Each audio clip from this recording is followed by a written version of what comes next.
Chers téléspectateurs de Canal Éducation, bonjour.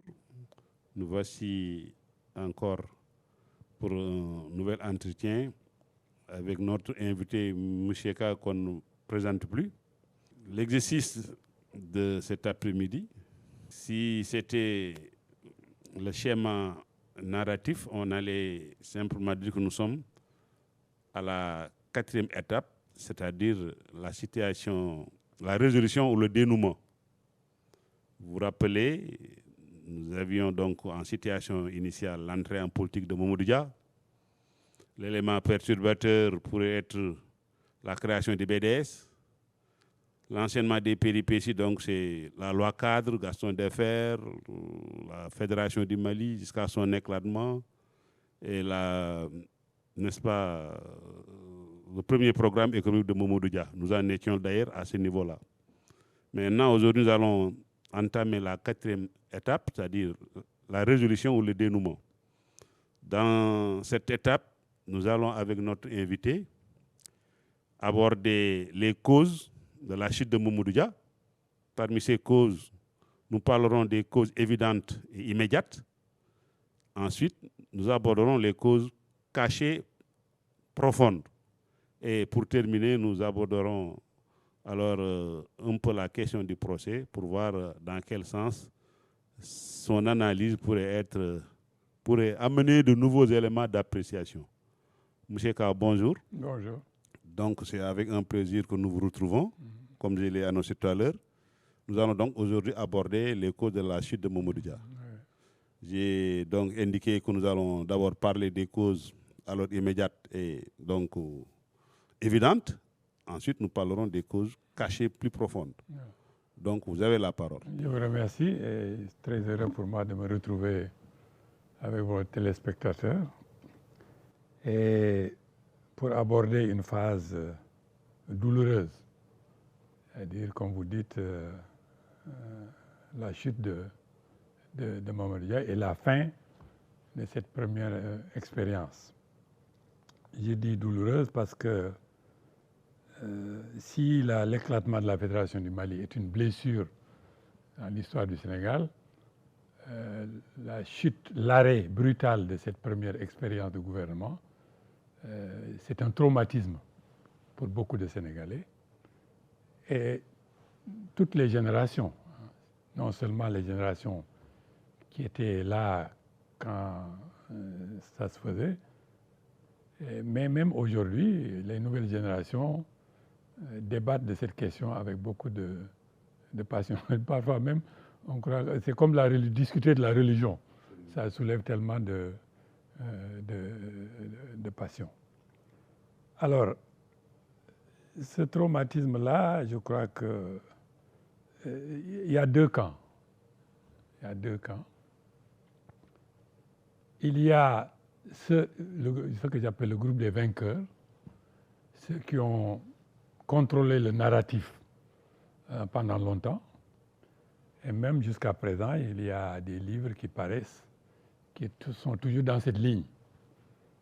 C'est le groupe autour de Senghor, des soutiens de Senghor, les vainqueurs des événements de 62, qui disent que c'est eux qui ont sauvé le Sénégal, parce qu'ils sont adossés à la Constitution.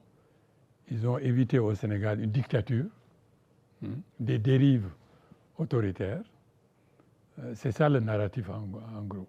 Senghor a été le gardien olympien de la Constitution. C'est ça qui a sauvé ce pays-là.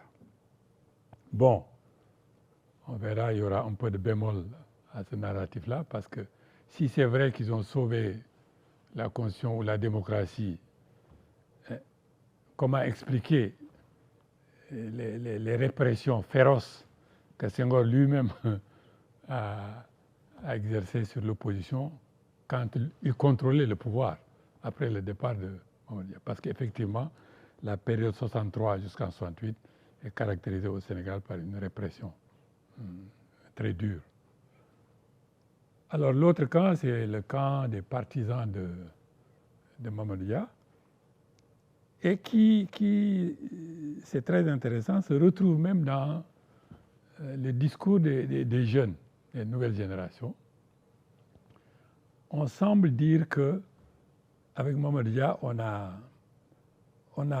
raté un tournant et avec Mamadou Dia, le pays serait développé.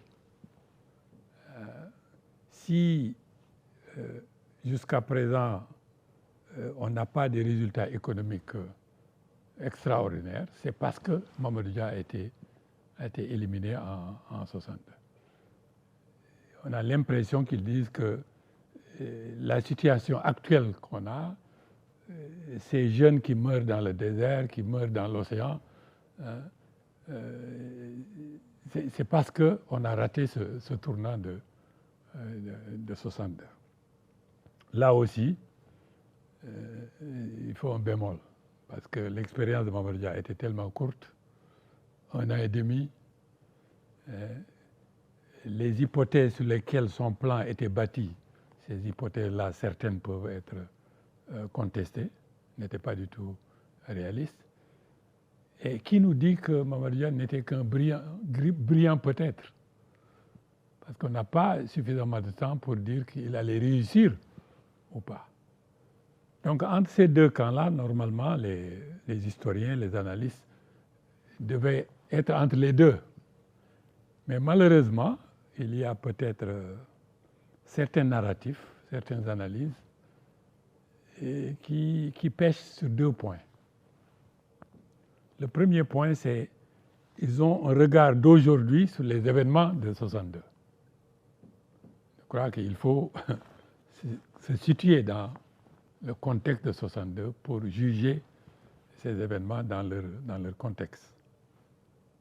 Il y a surtout que certains analystes que j'ai lus, c'est comme s'ils voyaient les événements comme ils auraient voulu qu'ils fussent.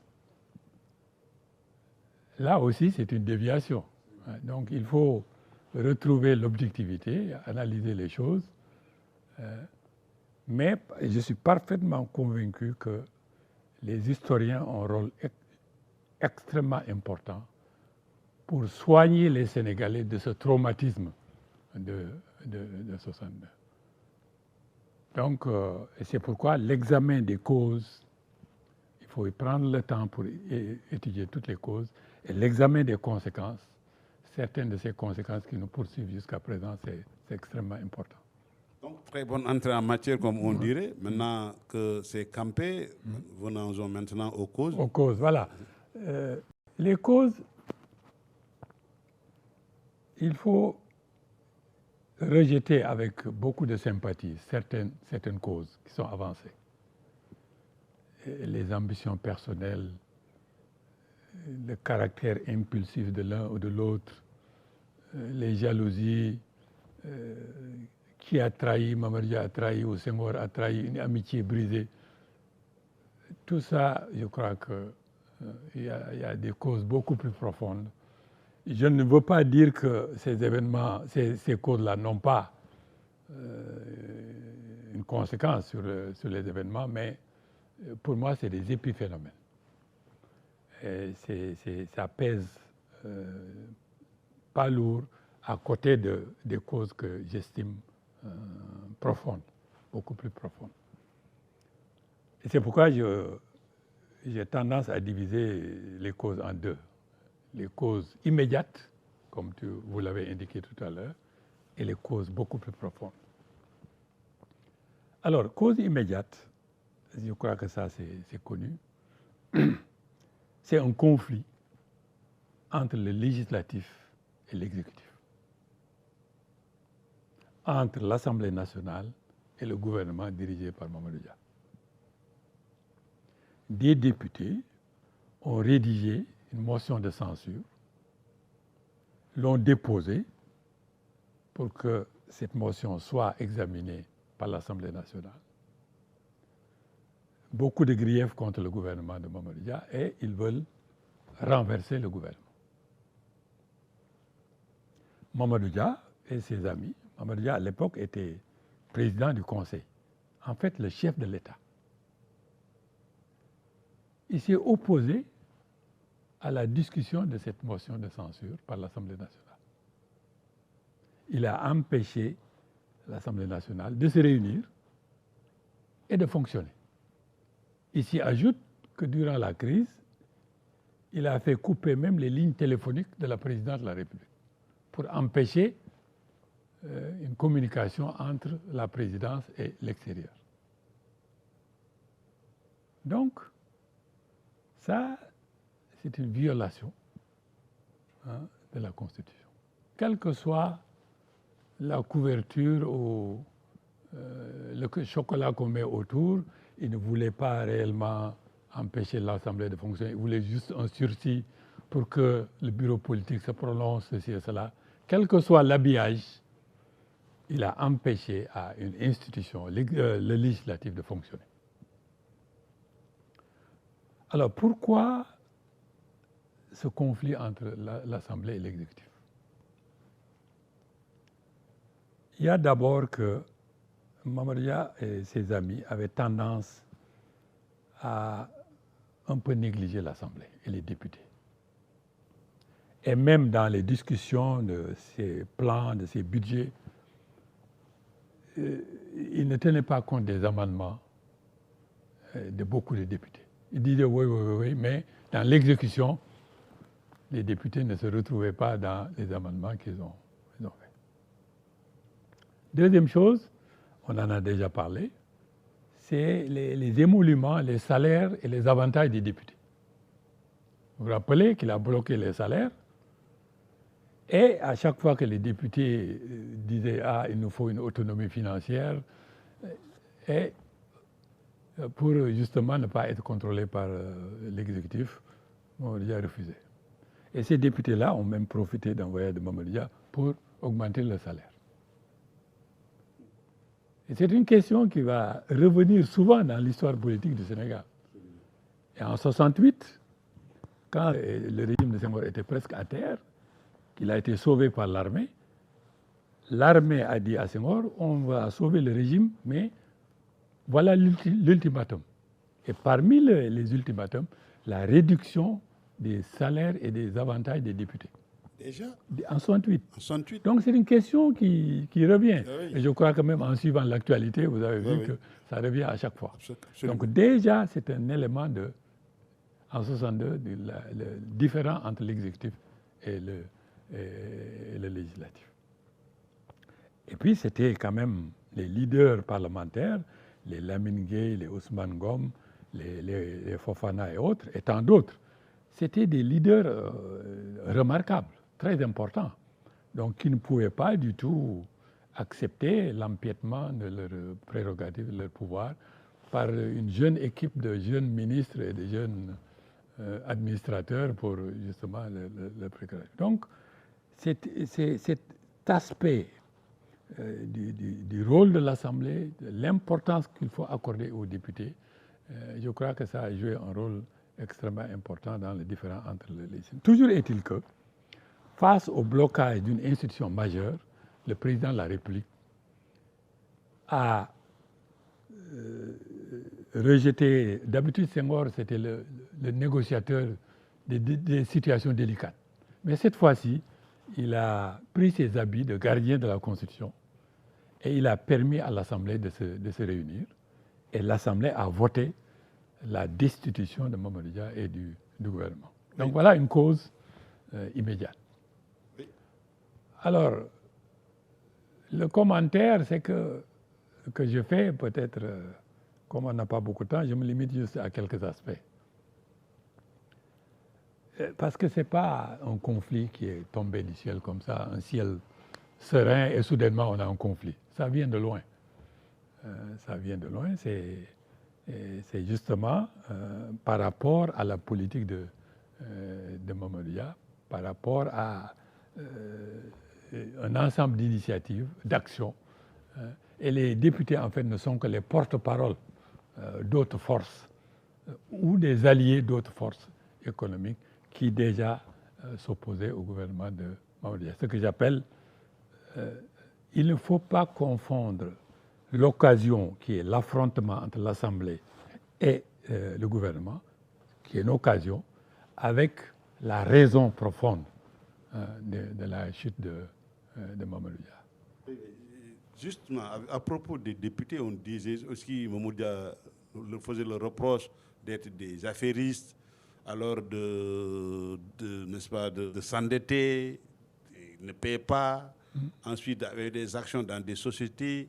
Tout ça faisait aussi Mamadou Dia dénoncer cela parce que c'était quand même antinomique avec la oui, c'est réel, c'est réel. Il y a, non seulement ils ont augmenté le salaire, mais il y avait des prête-noms qui leur permettaient de s'adresser aux banques, de monter des affaires. Certains députés, pas tous, ils pillaient dans les coopératives pour des questions de politique locale. Un ensemble d'attitudes ou bien d'actions que condamnaient fermement Mamadou Dia. Et Mamadou Dia les obligeait à payer. Donc, comme j'ai évacué l'aspect corruption et autres, l'aspect personnel, donc je ne peux pas tellement entrer dans cet état, mais c'est un élément qui est important. Ils les avaient obligés à payer, et même à rembourser, à les dénoncer. À rembourser avec des délais. Absolument. Donc, ils bloquent le salaire, ils disent de rembourser aux banques, et puis toute personne qui a pillé dans les coopératives serait poursuivie. Et donc, ça aussi, il était en connivence avec les milieux économiques français.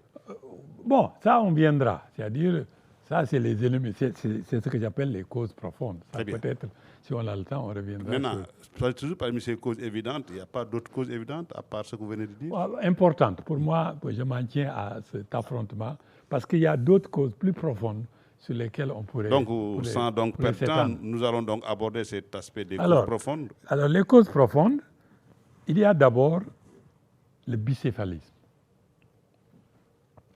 On a hérité d'une constitution taillée sur mesure pour accommoder un peu Senghor et Mamadou Dia.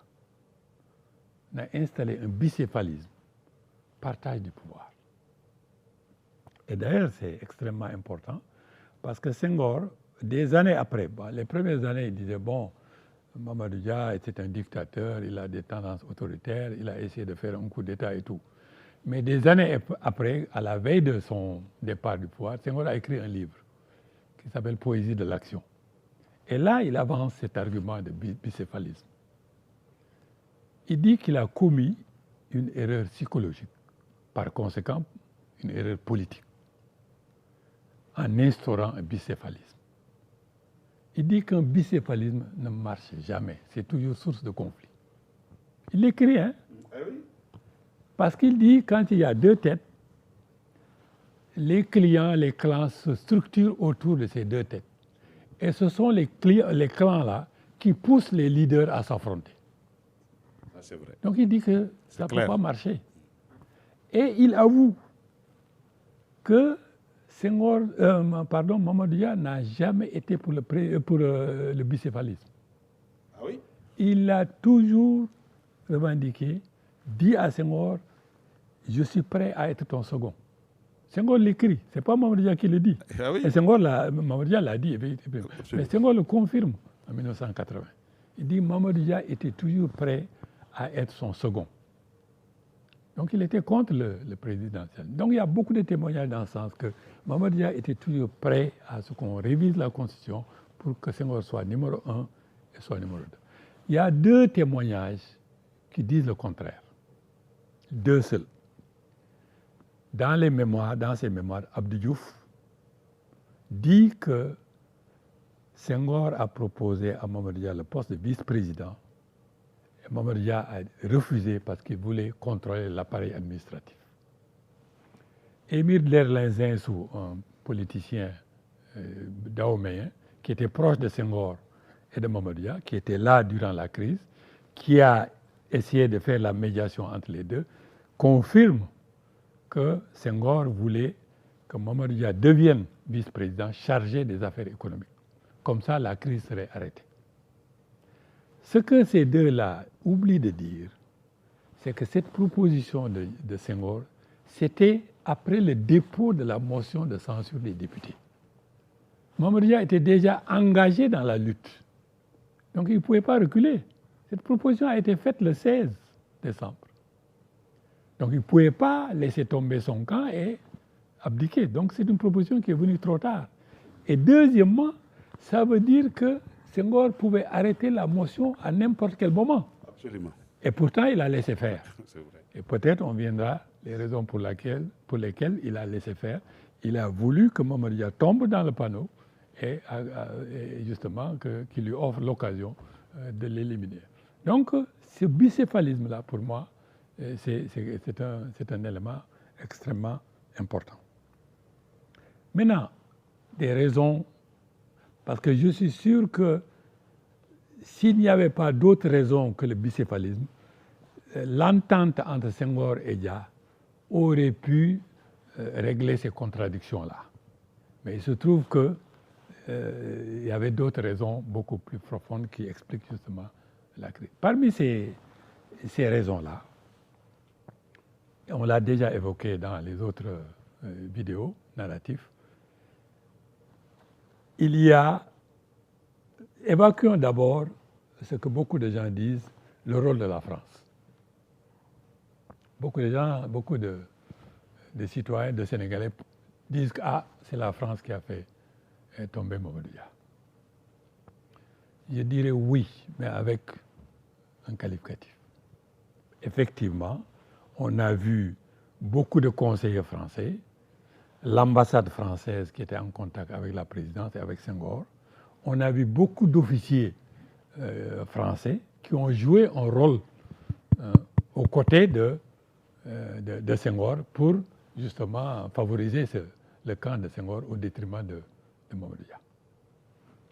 Et la question qui se pose, c'est pourquoi la France s'opposerait à Mamadou Dia.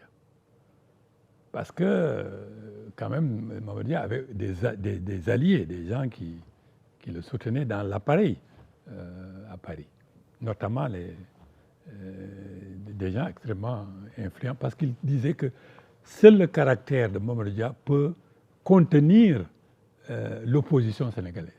Donc, c'est lui qui pourrait rétablir la stabilité au Sénégal, tandis que Senghor est un peu poète, un peu négociateur. Donc, Mamadou Dia pourrait tenir l'opposition. Donc, il y a beaucoup de leaders français qui étaient contre Mamadou Dia. Mais pourquoi, soudainement, la France est contre Mamadou Dia? C'est parce que c'est à cause de sa politique étrangère. Il a fait de nouvelles ouvertures vers les États-Unis, par exemple, vers l'Allemagne, vers la Grande-Bretagne. Ouverture vers les États-Unis, et beaucoup de gens l'ignorent, au point que le vice-président des États-Unis était là à l'anniversaire de l'indépendance du Sénégal. Lyndon Johnson est venu au Sénégal expressément pour assister à l'anniversaire de l'indépendance du Sénégal en 1961. Et à l'époque, les vice-présidents américains ne se déplaçaient pas en Afrique. Il a fait un vol direct Washington-Dakar pour venir. Pour vous dire donc que le Sénégal était devenu quelque chose d'intéressant pour les Américains à l'époque. Sans compter même d'autres visiteurs américains qui sont venus étudier l'expérience du Sénégal. La France ne voyait pas ça d'un bon œil. Deuxième chose, Mamadou Dia s'est ouvert aux pays de l'Est. Voyage en Yougoslavie, voyage en Union soviétique, c'était tabou à l'époque. Donc il commençait à être dangereux. Troisième chose, il se rapproche du mouvement le panarabisme, Nasser et les autres. Il commençait à avoir des positions sur le dossier de Palestiniens, déjà, hein, et des tas de déclarations de Mamadou Dia qui heurtaient la France. Donc, tout ça faisait que, et surtout, sur ce dernier aspect, Mamadou Dia a encouragé l'inscription massive de Sénégalais dans les universités arabes, surtout en Égypte, qui revenaient avec un discours panarabiste et qui voulait réformer l'enseignement de l'islam, de l'arabe au Sénégal, ah oui, qui avait un discours salafiste. Hein? Et Mamadou Dia lui-même, dans beaucoup de cérémonies, il a commencé à s'habiller en djellaba marocain et autres là. Même une fois, il était reçu à l'Élysée, il s'habillait en djellaba et autres, ça lui donnait une tournure, c'était des provocations. C'est de la communication. Donc, et beaucoup de déclarations de ce genre commençaient à dire, mais celui-là, il va où? Hein? Donc tout ça fait que, quand la crise a éclaté, les Français ont été du côté de de Senghor. Mais et on a beaucoup de témoignages et qui le justement, confirment. on dit que le 8 décembre 1964, il a fait un discours, il prônait carrément le rejet révolutionnaire de la proximité avec la France, Oui, accélérer oui. le processus de... Non, c'est pas 64, 62. 62, j'ai dit C'est 62. 8 décembre. 62. Donc, tout ça fait que, à partir, je vais dire, du mois d'août, septembre, les Français commençaient à douter et même participer à son éviction. À son éviction. Maintenant, encore des causes plus profondes. D'abord, Mamadou Dia, en 62 déjà, avant même la crise, il avait un stock d'opposants assez important. Depuis le BDS c'est un parti qui a été lancé contre la bourgeoisie ou l'élite des 4 communes. Donc, c'est les gens de l'intérieur qui voulaient se défaire des citoyens des 4 communes. C'est vrai. Les Toubabs. Les Toubabs, entre guillemets. Donc, et Mamadou Dia, c'était le Baïfal dans ce combat-là. Donc, la bourgeoisie urbaine était contre Mamadou Dia. Et le cas particulier des Saint-Louisiens, le déplacement de la capitale de Saint-Louis à Dakar. On dit que c'est Mamadou Dia. Il y a beaucoup de témoignages dans le sens que les Saint-Louisiens, dans leur majorité, ont été contre Mamadou Dia et son équipe. Ça a joué. Et ce n'est pas par hasard que les leaders de l'opposition, beaucoup d'entre eux étaient originaires de Saint-Louis. Toute tendance, il y a le Payaï, le Pra et tout ça. Si vous regardez bien, il y a beaucoup de leaders saint-louisiens dans ces partis-là. Parce qu'il y a une frustration à Saint-Louis qu'il fallait peut-être capter. Et s'ils sont saint-louisiens, par-dessus le marché. Ensuite, la répression que Mamadou Dia a exercée sur les syndicats. 3000 agents de l'État ont été renvoyés en janvier 1959.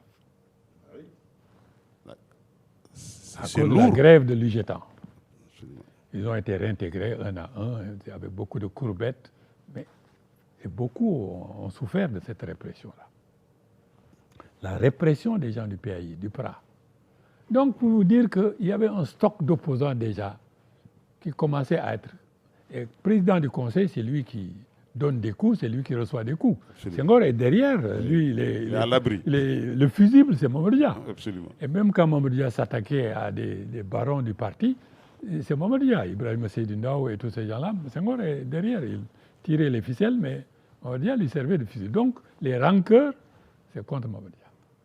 Alors maintenant arrive la nouvelle politique économique.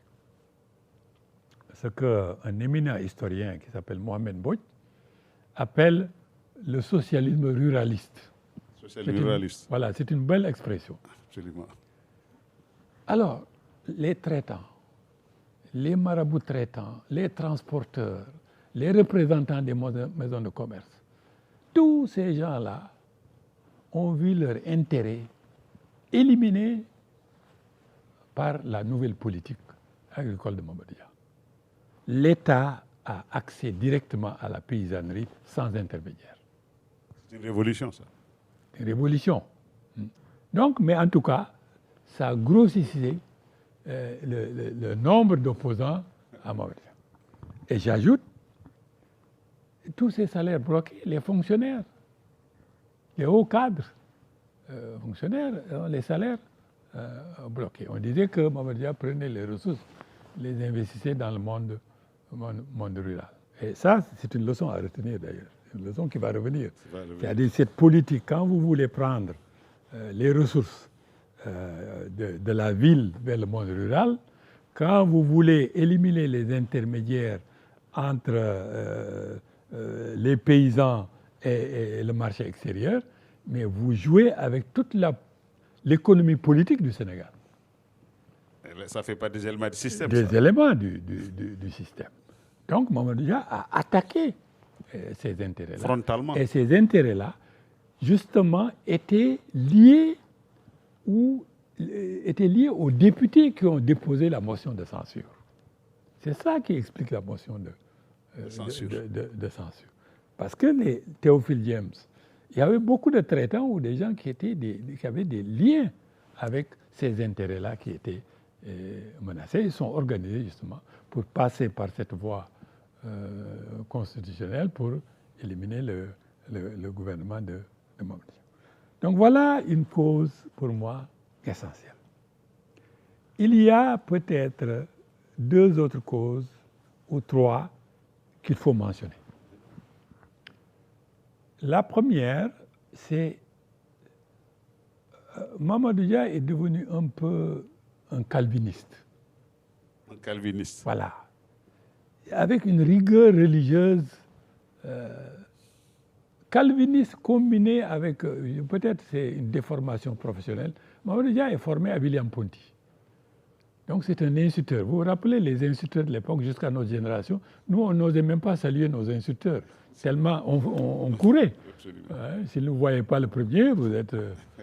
donc il y avait cette rigueur de l'insulteur. Et Mamadou Dia voulait devenir l'instituteur du Sénégal. L'instituteur du Sénégal. Voilà, taisez-vous, suivez au tableau. Donc plus cette rigueur qui met l'accent sur la moralité, qui met l'accent sur l'éthique, qui met l'accent sur la moralité sociale, il a lancé une campagne contre la corruption. Je crois que ça me permettrait, d'ailleurs, je ne sais pas combien de temps nous avons, ça me permettrait d'ouvrir une parenthèse, ou même de développer cet aspect de la corruption, la lutte contre la corruption. Et je crois que c'est un discours très actuel. La corruption a de solides fondations dans la société sénégalaise. Ah oui. C'est pas... Elle remonte de loin. C'est pas l'épiphénomène que les gens croient. Pour même provoquer mes autres collègues historiens, la corruption date de la traite négrière. La traite négrière. Elle date même de... Comment il s'appelle cette dame-là qui s'appelle... Latsukabe Ngone Dieye. Latsukabe Ngone Dieye. Voilà, vous vous rappelez ce dame-là qui avait éliminé les lamans? Vous savez, les lamans, c'était les... Absolument. Et il les a remplacés par les farba. Absolument. Et les clients politiques du damel. Absolument. Il distribuait des cadeaux à ses clients politiques pour rester au pouvoir, sous forme de terre, il donnait des femmes, il donnait beaucoup de cadeaux pour asseoir son pouvoir. Absolument. Donc la corruption du système date de là-bas. Ça remonte dans le temps. Ensuite, la colonisation est venue renforcer ça, sous différentes formes. Les chefs de canton, quand vous voyez les dossiers, la corruption des chefs de canton, qui détournaient les impôts, protégés par l'administration coloniale, hein, qui ne sanctionnait pas. Et même l'administration coloniale elle-même était corrompue. Ah oui. L'origine du compte K2, mais date de l'époque coloniale. Ah oui. Et je ne vais même pas vous dire, par respect pour vos téléspectateurs, comment on appelait le compte K2 sous l'époque coloniale. Donc c'est des ressources mises à la disposition des gouverneurs et des commandants de cercle pour corrompre les éléments. Et c'est ce même compte qui a été reconduit sous Senghor, et on l'appelait le compte K2, qui était financé d'ailleurs avec les ressources de l'ONCAD. Pour lutter contre le PDS, alimenter le réseau clientéliste, on bombardait les gens, hommes d'affaires, on les finançait, on ne leur demandait pas de comptes. Donc, pour vous dire que ça date de loin, la corruption de la société. J'ajoute d'ailleurs 2 autres éléments. Vous savez, en Europe, c'est la bourgeoisie extrêmement créative qui avait la richesse, qui a combattu la féodalité. Et quand la bourgeoisie, je résume, quand la bourgeoisie a pris le pouvoir, elle a choisi des délégués pour la représenter dans le pouvoir, dans l'État. La bourgeoisie est restée dans le monde des affaires. et a poursuivi avec énergie, avec créativité, pour faire la révolution industrielle, pour poursuivre la révolution industrielle. Elle était un peu pas dans les affaires, à part quelques gens.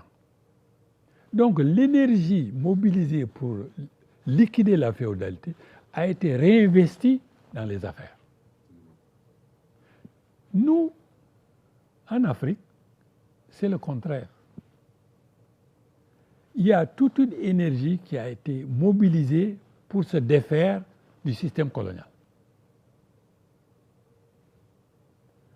D'ailleurs, qu'on a vaincu un peu facilement. Bon, il y a eu des luttes que j'ai montrées. Mais cette énergie-là, pour chasser le colon, elle n'avait pas où se déployer après. Absolument.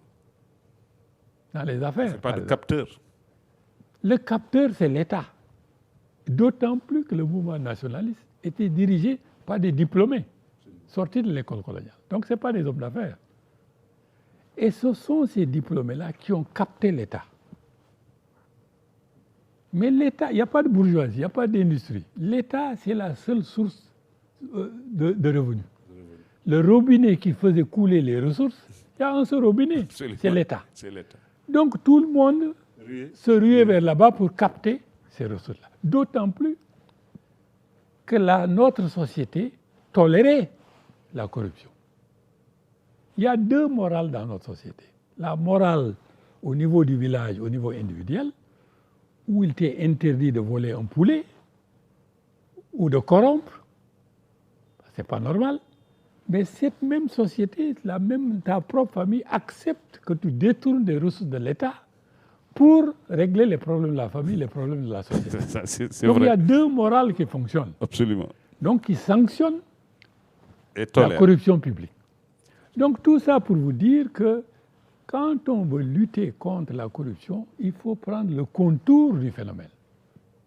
Ce n'est pas seulement 2 ou 3 tondus qu'on prend et qu'on élimine.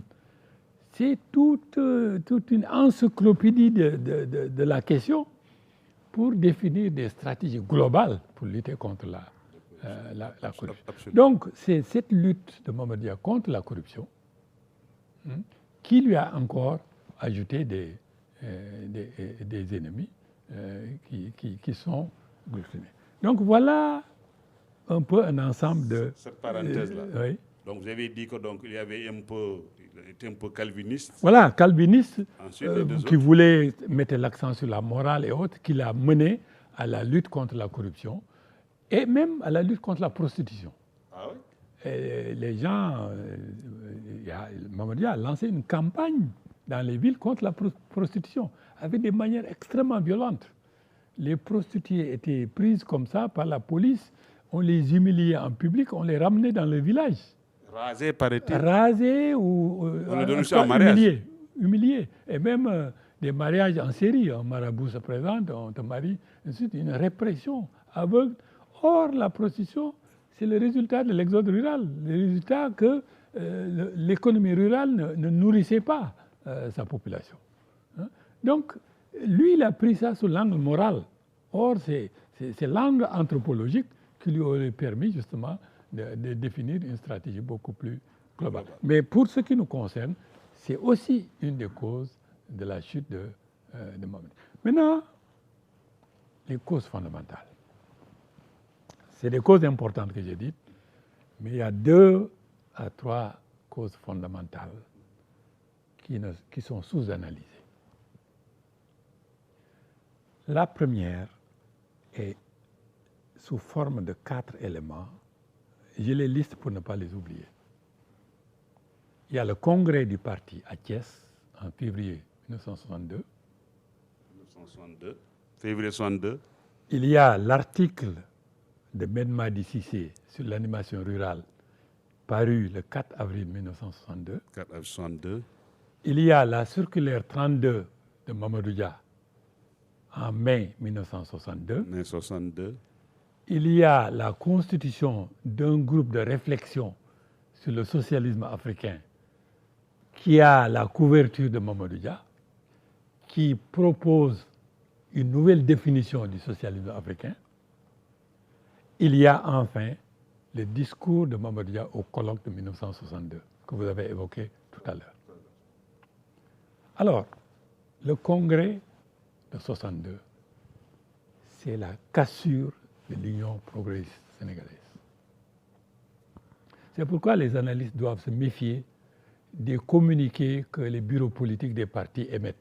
C'est des communiqués trompeurs qui ne reflètent pas les débats à l'intérieur des partis. Il y a eu un débat féroce au congrès de février 1962 autour de deux questions. La primauté du parti. Vous vous rappelez? Oui, la primauté du parti. Qui va revenir au procès. Et le cumul des mandats. Déjà. Discuté pendant 3 jours et 2 camps se sont dessinés. 2 camps. D'abord sur la primauté du parti. Il y a eu le rapport du secrétaire politique du parti, Ousmane Ngom, qui dit que le gouvernement de Mamadou Dia, je résume, le gouvernement de Mamadou Dia n'a jamais soumis, n'a jamais finalisé un projet de loi, un projet de décret, des mesures importantes, y compris la composition du bureau de l'Assemblée nationale, sans que ça soit avalisé par le parti, avant même que ça soit discuté en Conseil des ministres. Toutes les mesures ont été discutées et entérinées par le bureau politique avant que ça ne soit discuté au Conseil des ministres. C'était ça la pratique. Alors Senghor, c'est très important ce que je dis là. Vous savez, avant que les secrétaires politiques et autres présentent le rapport, Senghor a lu tous les rapports, c'est lui maintenant qui doit faire le rapport introductif d'un congrès.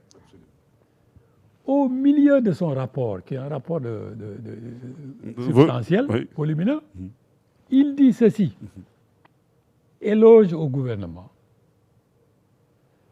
qui nous soumet toutes les décisions majeures, y compris les projets de loi, les décrets, au parti, avant que ça ne soit promulgué.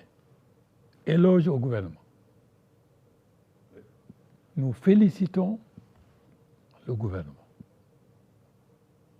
Mais c'est une politesse que le gouvernement nous fait. Ce n'est pas une obligation, ce n'est pas dans la Constitution. Il y a la nuance. Donc il prépare. Il prépare quelque chose. Donc une discussion qui a pris une journée, avec 2 camps. Ceux qui prenaient la primauté du parti et ceux minoritaires, y compris Senghor, pour justement tempérer cet élément-là. À la fin de cette discussion, pour que le parti ne se fissure pas, on a adopté un compromis en maintenant primauté du parti, mais sans l'inscrire dans la Constitution. Donc on admet que c'est une pratique. C'est une pratique. Mais on ne l'inscrit pas dans la Constitution. Oui, parce qu'on dit que dans une Constitution, il y a des trucs écrits et non écrits. Oui, mais c'est une pratique. C'est une Et pratique. c'est pourquoi Mamadou Dia est revenu dans ça. Parce que dans les débats, c'est sa tendance qui est devenue minoritaire. Donc pour lui, le parti a accepté la primauté du parti. Deuxième discussion qui a jeté le feu aux poudres, c'est une question d'ailleurs introduite par Valdiodio Ndiaye. Il revient sur la question du cumul. Vous vous rappelez, en 1959, parce que Mamadou Dia est confirmé président du Conseil, on dit qu'il doit se décharger de son poste de secrétaire général du parti, et Senghor a pris le poste. Absolument. Soudainement, Valdiodio et ses amis posent la question. Pour remettre en cause le cumul des mandats de Senghor, secrétaire général du parti, et de président de la République. Ah oui. Ah oui. Le camp de Valdiodio dit qu'on doit mettre fin à ce cumul-là. Absolument. Nouveau débat. Nouveau débat. Alors là, Senghor s'est senti visé. Des 2 tendances. On dit ah non, parce qu'ils disent que Senghor n'est plus arbitre, il est partisan. tous les mécontents vont là-bas, ceci et cela, donc et il a tendance, et comme il ne contrôle pas l'État, tous les mécontents vont là-bas, et lui, il intervient pour influencer l'action du gouvernement, et pour déjà les interventions successives de Senghor l'empêchent de dérouler sa politique. Absolument. Donc, il faut véritablement qu'on règle ce problème-là. Mais ce qui est important, c'est que contrairement à son habitude, parce que chaque fois que Senghor est attaqué, Dia le défend. Cette fois-ci, dans ce débat-là, il n'a pas blâmé ceux qui ont soulevé, attaqué ce cumul des... Absolument.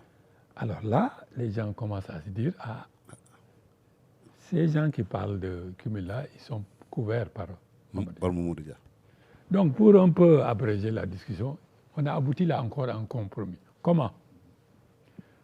Mamadou Dia revient au bureau politique comme secrétaire général adjoint. Donc, ce compromis encore renforce le camp de Senghor en disant que on va vers l'étouffement politique de Senghor. Donc, Mamadou Dia, non seulement il veut contrôler l'appareil d'État, mais il veut contrôler, être plus présent dans la politique. Et ses amis, justement, veulent pousser Senghor à la sortie. Donc voilà une première discussion. Donc je peux dire que la crise de 62, avec ses antécédents dont je parlais, a vraiment démarré à ce congrès de Thiès. S'y ajoute les deux éléments que j'ai mentionnés, l'article de Ben Madi Cissé et la circulaire de Mamadou Dia. On découvre que est clairement exposée la nature subversive de l'animation rurale. Ah oui? L'animation rurale, les coopératives, ce n'est pas seulement mettre fin à la misère et à l'ignorance. C'est un élément de prise de pouvoir. Par les paysans. Par les paysans et par ceux qui sont derrière tout le plan, tous ceux qui sont derrière l'initiative de la coopérative. Et Mamadou Dia veut marquer de son empreinte cette révolution-là. Donc on se rend compte que Mamadou Dia, en fait, il avance masqué. Donc c'est une prise de pouvoir qu'on est en train de voir. Il est en train de dérouler toute une politique pour justement contrôler le pouvoir. Donc il expose clairement l'idéologie derrière. Et cette fois-ci, ce n'est pas une initiative de Senghor, socialiste africain. Mamadou Dia veut vraiment dire que ça, c'est lui. Parce que la réflexion sur le mouvement coopératif, il a commencé depuis instituteur comme à Fatick. Après, je vous ai dit que c'est cette question. Maintenant, il ne veut pas laisser l'initiative en disant « Ah, c'est l'initiative du gouvernement », que ça soit anonyme. Cette fois-ci, au mois de mai, il sort une circulaire qui est pratiquement un manifeste politique, une orientation idéologique très claire. Il signe Mamadou Dia. Ah oui? Signe la circulaire. Et Ben Madi, lui, qu'est-ce qu'il occupait comme ça? Ben Madi, c'était le directeur national de l'animation rurale. À l'époque. C'est lui le cerveau pour l'exécution de l'animation rurale. Et lui, il écrit un article en disant, en fait, nous voulons dégager toutes les chefferies locales. Traditionnelles comme politiques. Il écrit. Il écrit noir sur blanc. Sur blanc. Sans gants. Oui, sans gants. Et Mamadou Dia renforce par la circulaire. Il dit, ah, ça c'est très clair maintenant. Maintenant, s'y ajoute la constitution d'un groupe qui s'appelle Groupe de réflexion sur le socialisme africain, animé par Cheikh Hamidou Kane, ministre du Plan, Christian Valentin, et un ensemble d'intellectuels qui tournent autour du plan, qui tournent autour des coopératives. Absolument. Jusqu'à présent, on croyait que la définition du socialisme africain, c'est Senghor. Là, ces gens constituent un groupe presque clandestin qui réfléchissent maintenant et qui sortent un document qui s'appelle « Éléments pour le manifeste du socialisme africain » qui rend le socialisme africain moins aérien que le socialisme de Senghor. Senghor, c'est les grandes théories, c'est le communalisme africain, les valeurs de la négritude. Eux, ils sont relativement plus concret. Il évoque toujours le socialisme de Senghor. Mais quand on lit entre les lignes, on voit que c'est un socialisme autogestionnaire. Qui donne un vernis, une couverture idéologique à ce que Ben Madi Cissé a dit et la circulaire de Mamadou Dia. Donc une relève idéologique se prépare de Senghor. Là, Senghor est attaqué sur son propre terrain. Ce n'est pas seulement la politique comme au Congrès, cette fois-ci c'est la réflexion même, l'initiative même idéologique qui est menacée. Et ces gens sont très proches de Mamadou Dia. Alors maintenant arrive le colloque en décembre. Alors là, colloque présidé par Senghor. Ah oui? Ah oui, organisé par Senghor. Il y avait tous les délégués africains, tous ceux qui se réclamaient du socialisme africain, en Afrique ou ailleurs. C'était réunion à Dakar, en décembre 62. C'est 8. Voilà, 8 au 12, je ne sais plus. Je crois que c'est 4 ou 8 ou quelque chose comme ça, au début du mois de décembre. C'est Senghor qui ouvre le discours pour le colloque. Lamine Gueye intervient, mais les plus applaudis au colloque, c'est Cheikh Hamidou Kane et Mamadou Dia qui ferment le colloque. En gros, Mamadou Dia maintenant met carte sur table. Ce qu'il veut, c'est une révolution. Carrément. Balayer l'État colonial dans toutes ses manifestations. Absolument. Politique, économique, sociale. Il faut rompre totalement avec l'État colonial. Et il ajoute, vous vous rappelez la formule, les forces rétrogrades et ainsi de suite en 58, il faut maintenant détruire toutes les structures archaïques qui bloquent la société sénégalaise. Les féodalités, les castes, un ensemble de structures, dit-il, héritées de l'époque précoloniale, mais consolidées par le système colonial pour justement perpétuer la domination. Car ce Mamadou Dia dit qu'il faut une révolution. Senghor n'a jamais été pour une révolution.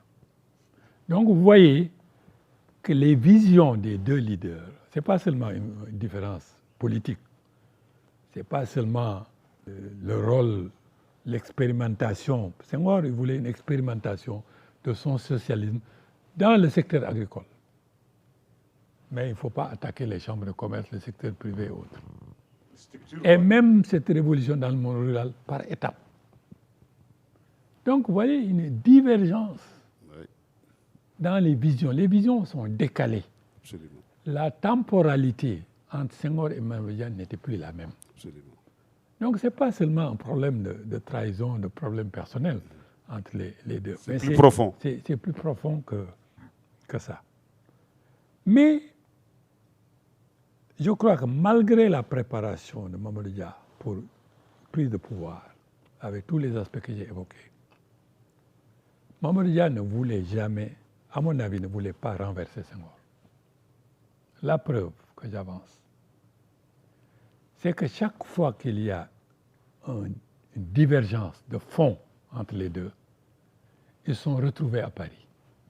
Ça a été le lieu de pour vider, aplanir, etc. Il n'y a personne autour d'eux, ils se retrouvent. Vous vous rappelez en 58. Absolument. Lors de l'éclatement de la fédération, quelques jours avant, ils se retrouvaient à Paris. Absolument. Pour définir la stratégie. Absolument. Cette fois aussi, ils sont retrouvés en France au mois d'octobre. Et Guillabert est témoin, à Troyes. André Guillabert. Voilà. Ils ont discuté à fond. Mamadou Dia répète à Senghor, si tu veux un régime présidentiel, je suis prêt à me démettre et je ferai campagne pour toi. Je serai numéro 2. Senghor a caché son jeu. Parce qu'il y avait déjà des rumeurs à Paris que Senghor voulait un régime présidentiel. Mais Senghor lui dit non. Statu quo, tu fais bien le travail, ceci et cela. Parce que ce que Senghor a vu rapidement, on ne peut pas se défaire de Mamadou Dia seulement sur le plan gouvernemental. Il reste un leader politique. Absolument. Et une fois qu'on le sort du gouvernement et qu'il s'occupe du parti, mais on ne peut plus contrôler le pays. Donc il fallait qu'il quitte les deux postes. À la fois. À la fois. Et ça, il pouvait le faire que s'il commet une faute. Donc Senghor dit non. C'est machiavélique, ça. Mais Mamadou Dia a toujours dit, chaque fois qu'il y a cette confrontation, s'il s'explique, lui, il est prêt à céder et après, il s'entend. Parce que les clans, les divergences, il ne faut pas imaginer une séparation entre les deux. Parce qu'il y a peut-être ce serment entre les deux. Pour lui, dès que la discussion à Paris a été éclaircie, qu'il fallait juste procéder à un remaniement, il est d'accord avec Senghor. Donc lui, il croit qu'il a une carte blanche de Senghor. Senghor va le soutenir. Donc il revient, il fait le remaniement. Et il dit maintenant, je suis conforté dans ma démarche. Senghor ne voit aucun inconvénient à cette révolution que je veux instaurer. Ça lui permet maintenant de prendre des mesures encore plus hardies. Absolument. Alors, pour moi, la mesure qui a déclenché la motion de censure que j'ai découverte par accident, c'est que Mamadou Dia a initié un projet de loi pour réformer les chambres d'industrie et les chambres d'agriculture, les chambres de commerce du Sénégal. Un projet de loi. Projet de loi qui allait éliminer la chambre dirigée par Galenka. Galenka, son ennemi. Donc les intérêts français qui contrôlaient la chambre de commerce. Absolument. Il avait initié un projet de loi pour instaurer une nouvelle chambre qui réunirait les industries, le commerce et l'économie rurale,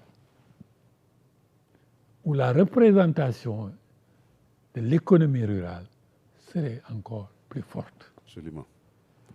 Et à mon avis, c'est cette initiative qui a été présentée à l'Assemblée nationale la veille, quelques semaines avant ce dépôt de motion de censure, qui a relancé les députés pour défier maintenant le bureau politique, défier le parti et déposer la motion. Parce que cette fois-ci, il y a une alliance entre les députés, les traitants et la Chambre de commerce.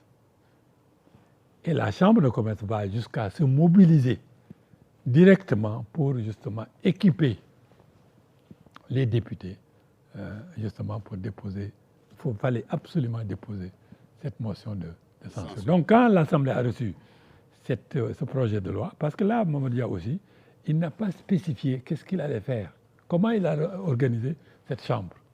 Il a seulement dit aux députés, on l'approuve par principe, maintenant dans le décret d'application, on verra spécifier.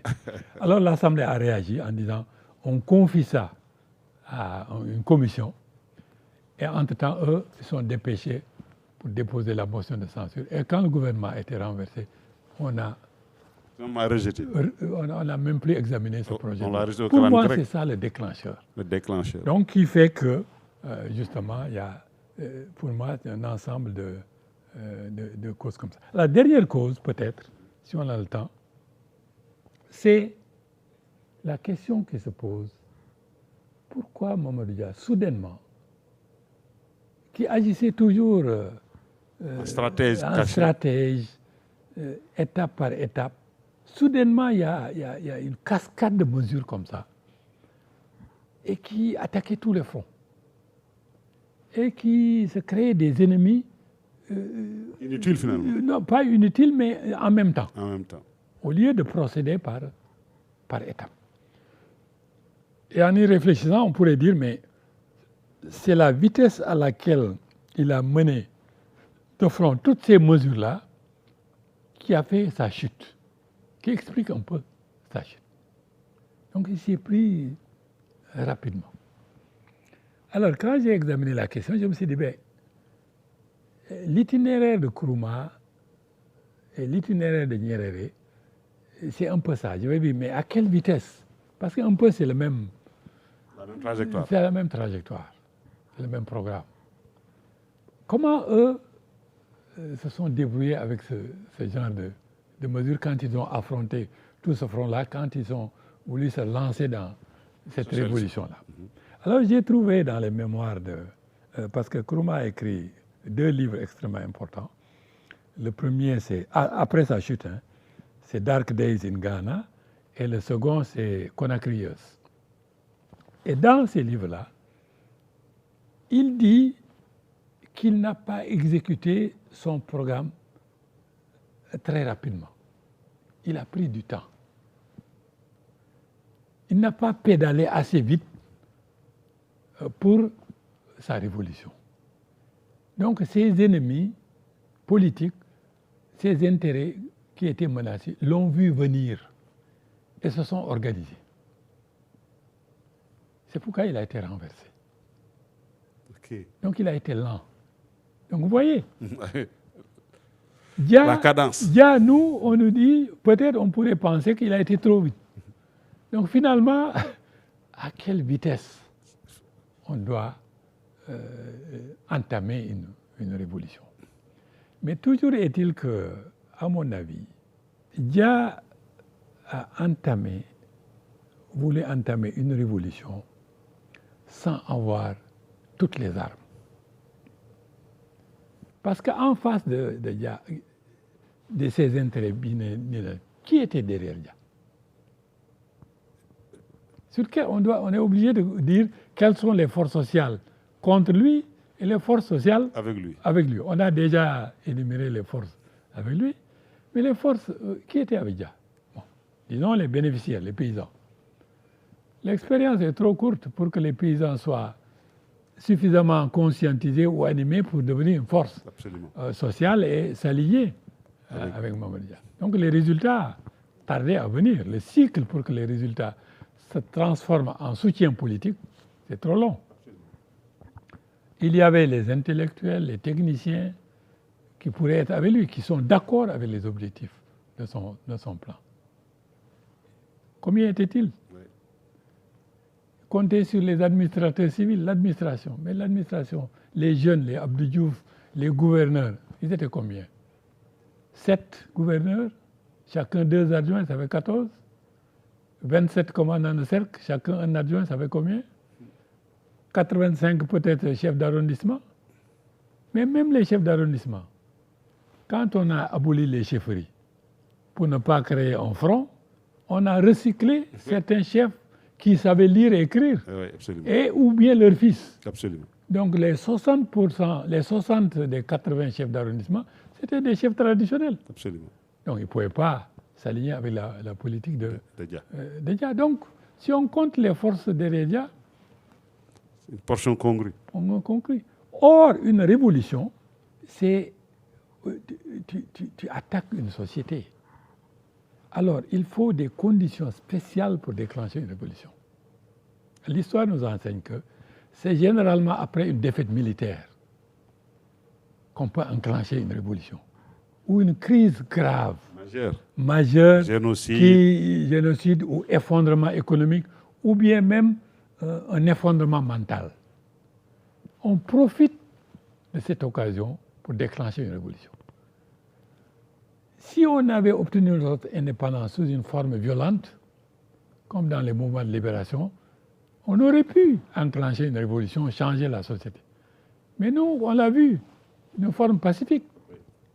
La Fédération du Mali aurait pu être peut-être un déclic, ou bien le plan bien organisé avec le temps aurait pu constituer un choc psychologique, une mystique du développement qui aurait permis à Mamadou Dia de déclencher une révolution.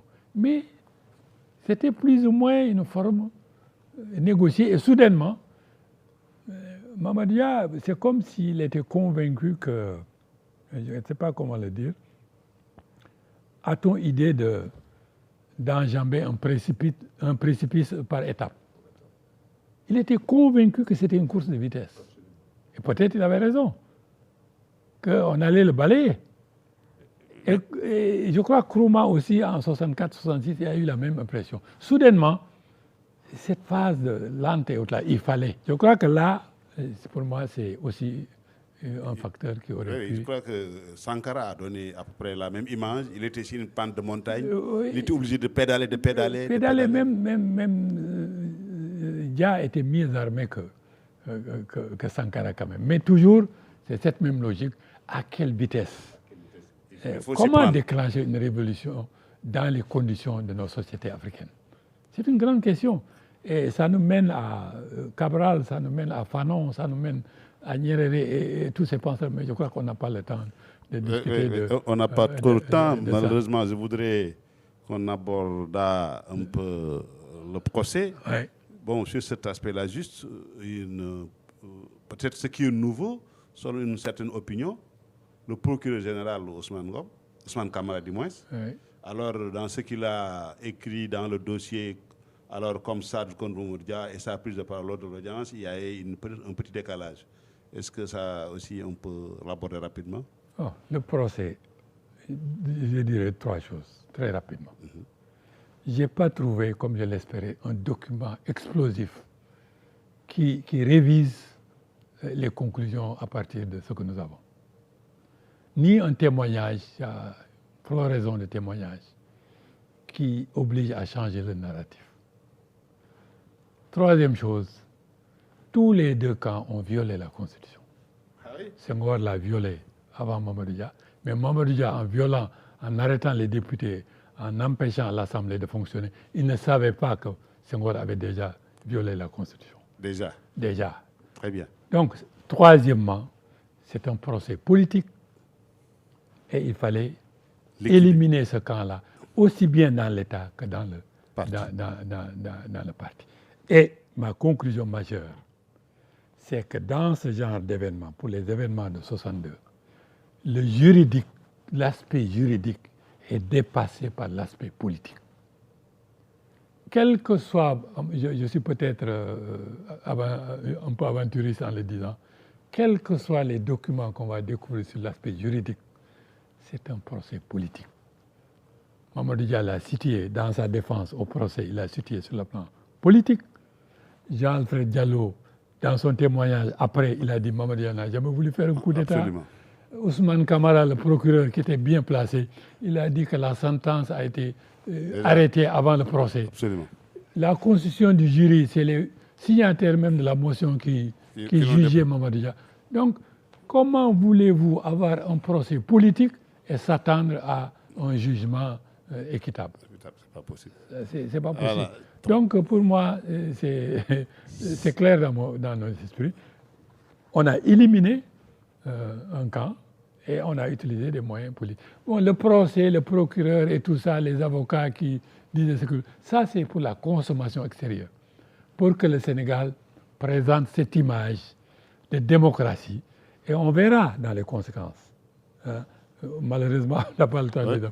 On verra dans les conséquences que c'est un tournant extrêmement important qu'on ait affirmé dans ce procès-là, quel que soit, parce que c'est une situation éminemment humaine, des gens ont été emprisonnés, des gens ont été victimes, mais le fait qu'on ait affirmé la primauté de la Constitution sur le parti, ça a défini le futur politique du Sénégal. Et c'est des conséquences sur lesquelles on est assis jusqu'à présent.